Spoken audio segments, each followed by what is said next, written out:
आंध्र प्रदेश के नौजवान और रोशन ख्याल सफारतकारों में से एक फहद अहमद खान सौरी को जद्दा में हिंदुस्तान का कौंसल जनरल मुकर्रर किया गया है। फहद 2014 बीच का इफ्स अफसर इस वक्त नई दिल्ली में वजारत तिजारत में खिदमात अंजाम दे रहे हैं, जहां वो मशरिक वस्ता और शुमाली अफ्रीकी ममालिक, ज्यादातर अरब ममालिक के साथ हिंदुस्तान के तिजारती मामलात अंजाम देने की जिम्मेदारी थी।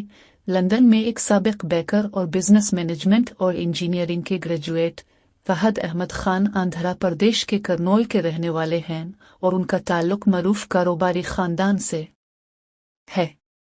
इनके वालिद मरहूम जमील अहमद खान शहर के मरूफ ताजिर के तौर पर जाने जाते थे। नए कौंसल जनरल को खलीजी खित्ते में तारकीन वतन के तौर पर जाने जाते हैं, क्योंकि उन्होंने पहले कुवैत में काम किया था, जहां उन्होंने कम्युनिटी के दिल जीत लिए थे।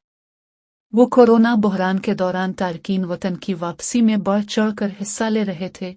ज़राए के मुताबिक मौजूदा कौंसल जनरल मोहम्मद शाहिद आलम, जिनकी मुद्दत मुलाजमत खत्म हो चुकी है, का तबादला करके लंदन में भारतीय हाई कमीशन में तैनात किया जा रहा है।